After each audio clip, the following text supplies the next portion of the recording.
One of the evidences of the demolition of the evolutionists' outlook on history, Gobekli Tepe. During the period described by evolutionists as the alleged Stone Age, people performed their acts of worship, listened to the messages of the messengers sent by Allah, constructed buildings, cooked in their kitchens, talked to their family members, and visited their neighbors. They had their dresses sewn by tailors, were treated by doctors, played musical instruments, drew pictures, and made sculptures. Simply put, they led a normal life. Surely some changes had occurred throughout history in terms of technology and accumulated information. One of the most important archaeological findings revealing this is the Gobekli Tepe site, or Potbelly Hill, which is a sanctuary located in the southeastern Anatolia region of Turkey, some 15 kilometers northeast of the town of Şanlıurfa. The Gobekli Tepe excavations revealed some unique structures, such as giant T-shaped limestone pillars weighing some 40 tons, with heights ranging from 4 to 6 meters.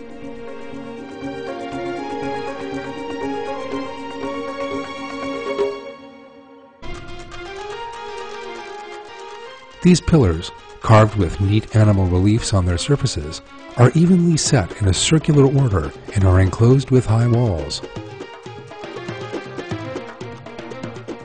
What stunned the scientific world is the age of this site.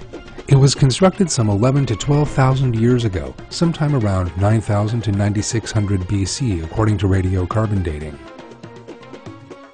That is to say, Gobekli Tepe is the oldest known structure built by human beings. According to evolutionists, this glorious structure was constructed by primitive stone tools.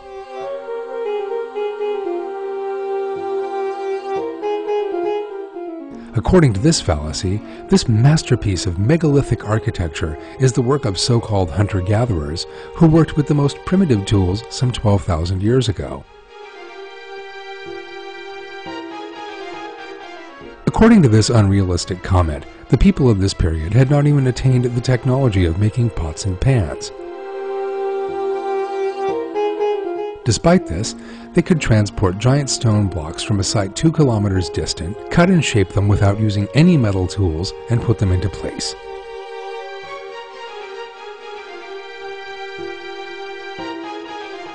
Saying that these people could carve animal reliefs, adorn the walls with pictures, that they could employ engineering and architectural information, but didn't yet know how to produce pots and pans, is merely a trickery insistently told to advocate evolutionist prejudices. This stone sculpture, found in excavations and displayed in museums, is also evidence that human beings have not gone through an evolutionary process.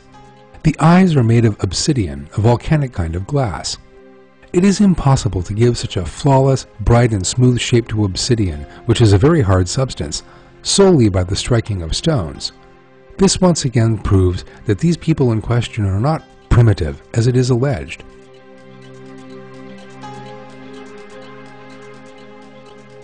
It is impossible for a person to shape a stone into the form of this sculpture by rubbing one stone against another one.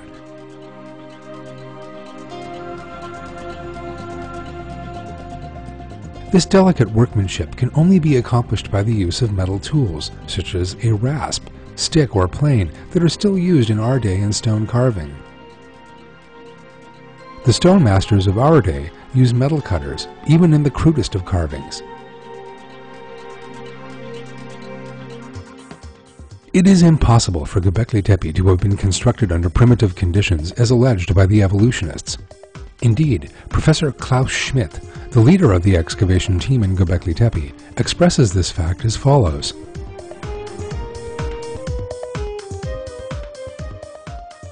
It can be seen that people of that period also had the capacity to think just as the people of our day. They are not primitive people as we have always assumed. It would be flawed to think that they were ape-like beings who climbed down from trees and tried to form a civilization. In terms of intelligence, They were the same as us. No doubt the works in Gobekli Tepe reveal that the people who constructed them enjoyed a knowledge, technology, and civilization far more advanced than we have previously imagined.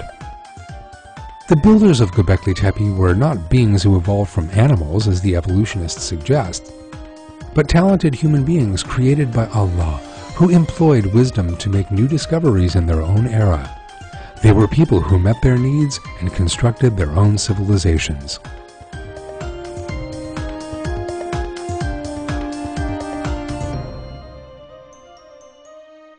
I seek refuge in Allah from the accursed Satan.